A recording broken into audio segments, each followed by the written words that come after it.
Olá, seja bem-vindo ao nosso estudo do Evangelho de Lucas, capítulo 3. Vamos começar a partir do versículo 2. Anás e Caifás exerciam o sumo sacerdócio. Foi nesse ano que veio a palavra do Senhor a João, filho de Zacarias, no deserto. Ele percorreu toda a região próxima ao Jordão, pregando um batismo de arrependimento para o perdão dos pecados. João dizia às multidões que saíam para ser batizadas por ele: Raça de víboras, quem deu a vocês a ideia de fugir da ira que se aproxima? Deem frutos que mostrem o arrependimento. E não comecem a dizer a si mesmos: Abraão é o nosso pai. Pois eu digo que destas pedras Deus pode fazer surgir filhos a Abraão. Muito bem, nós começamos esse texto e entramos numa passagem das mais importantes sobre a revelação do reino de Deus, a missão de João Batista, o enviado de Deus para preparar o caminho para o Messias, para o grande Salvador e o único Salvador, Jesus Cristo. E para essa preparação, nós lembramos que Zacarias e Isabel eram os pais que, não só por comunhão com Deus e por uma vida inteira irrepreensível, agradando a Deus, receberam uma promessa no fim da vida, e essa promessa era um filho especial que iria cumprir esse propósito. Talvez por isso que a palavra do Senhor tenha alcançado João e não os líderes mais importantes religiosos da época. Talvez por isso a palavra do Senhor tenha sido fiel com a promessa feita a Zacarias e o legado de Zacarias e Isabel para seu filho fizesse com que ele fosse incluído no plano de Deus.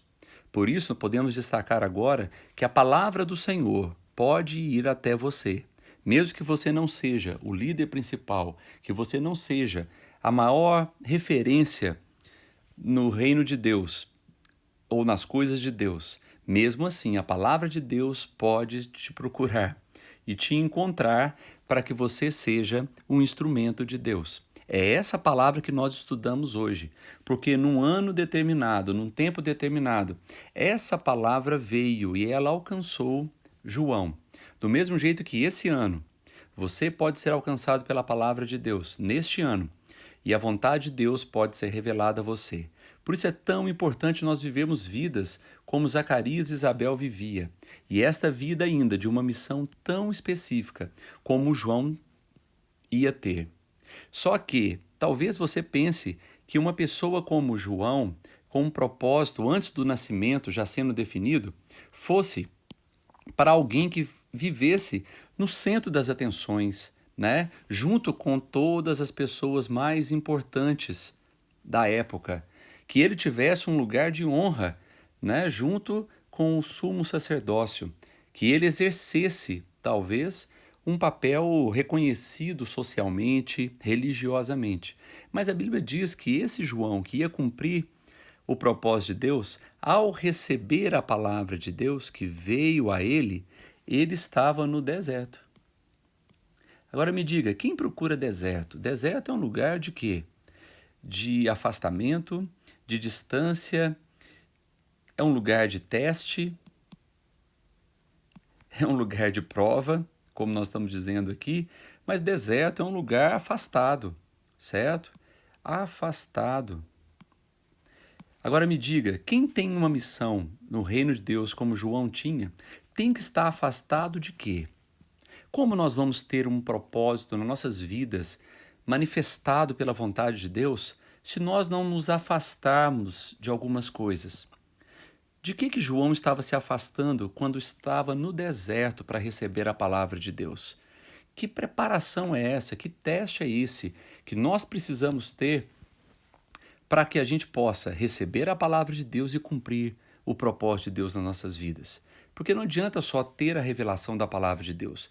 Precisamos fazer essa revelação ser colocada em prática. Talvez estar no deserto não seja algo que ele foi forçado a fazer.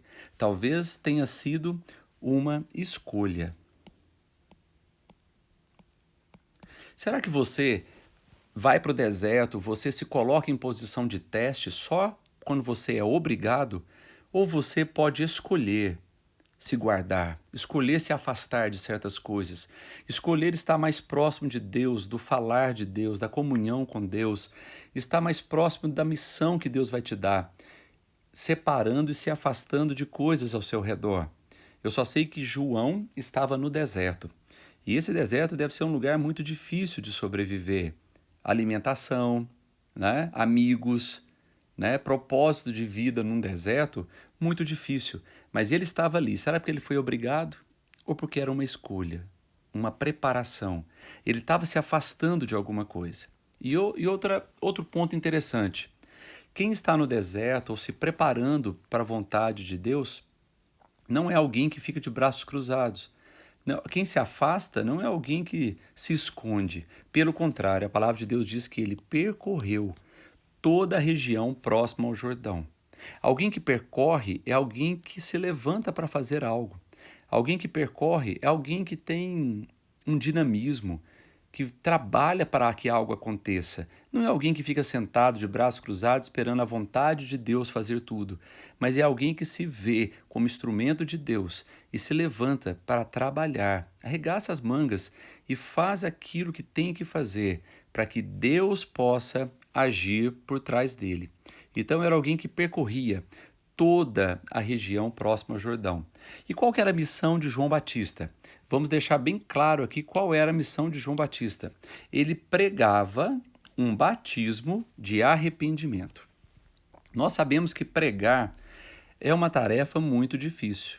Alguns estudiosos dizem que pregar envolve duas coisas. Envolve comunicar a verdade com personalidade. E assim a gente pode entender como João Batista precisava se afastar de algumas coisas. Precisava, às vezes, realmente de um deserto. Porque a missão que ele tinha não era só transmitir as boas novas e uma verdade, mas era também carregar uma personalidade para poder fazer isso. Isso que nós precisamos estudando a palavra de Deus. Precisamos da palavra de Deus como verdade em nossas vidas, para que tenhamos uma personalidade de quem tem a verdade. Essas duas coisas nunca podem ser separadas.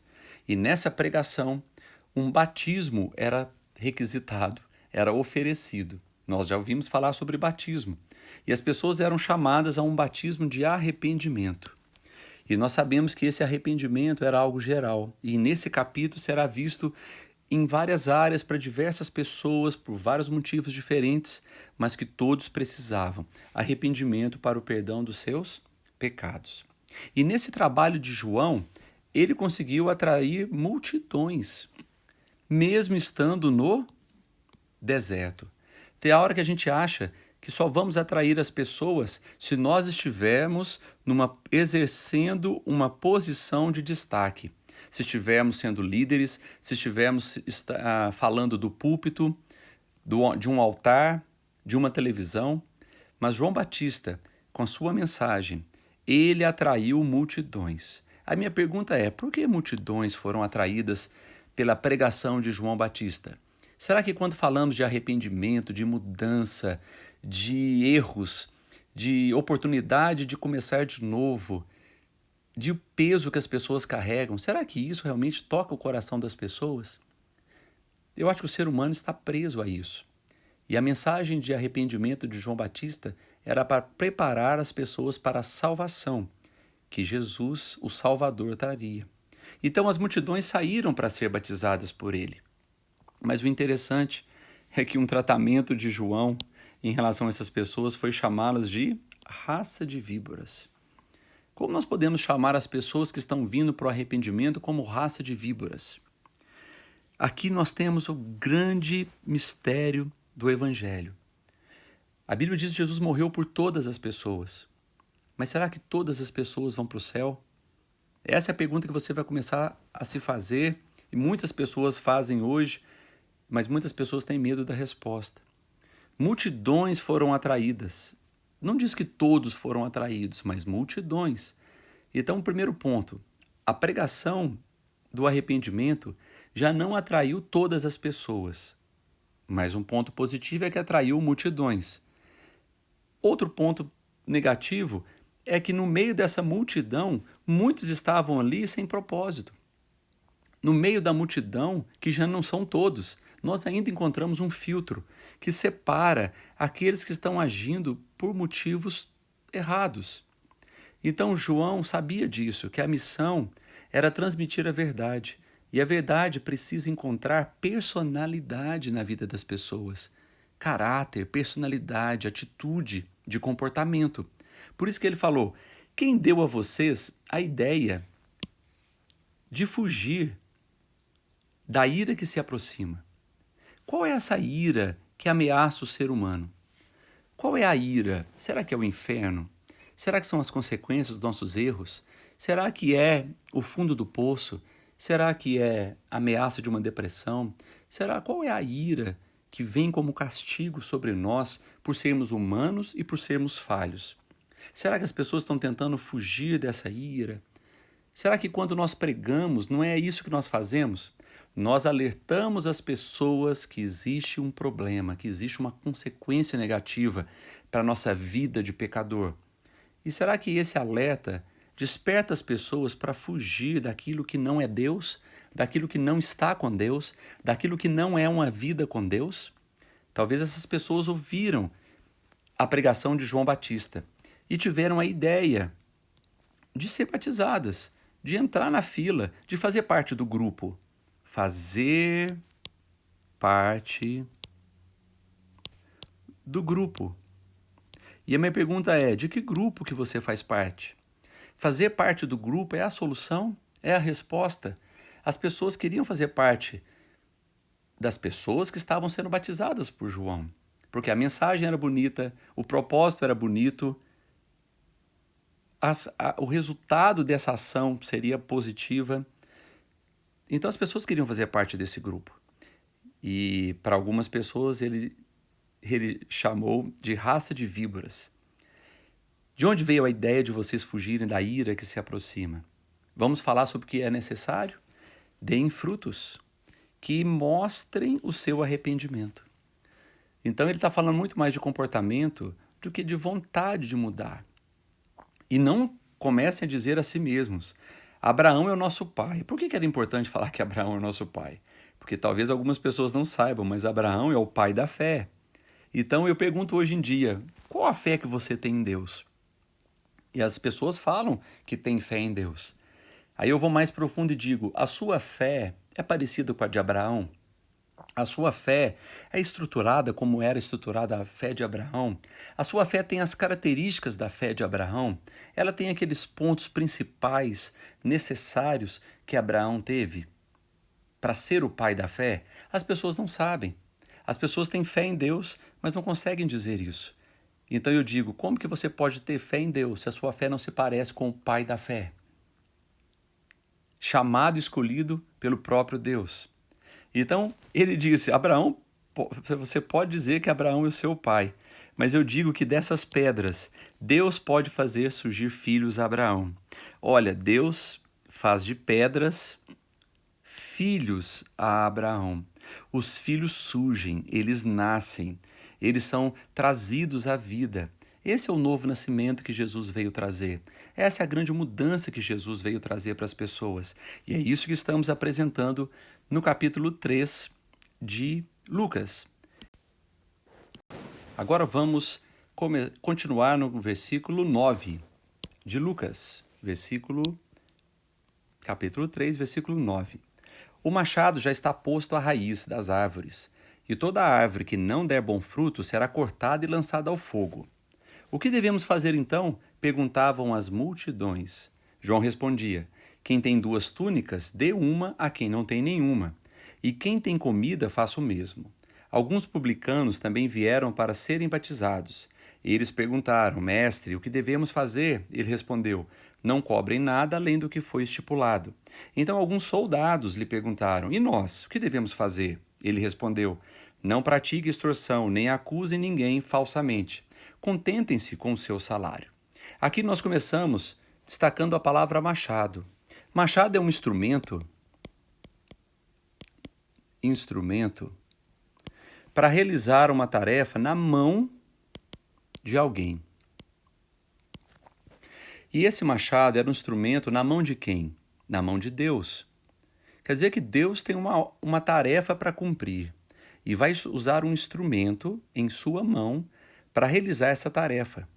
E o machado, ele está posto à raiz das árvores. Raiz é tudo aquilo que é profundo e nos prende a alguma coisa.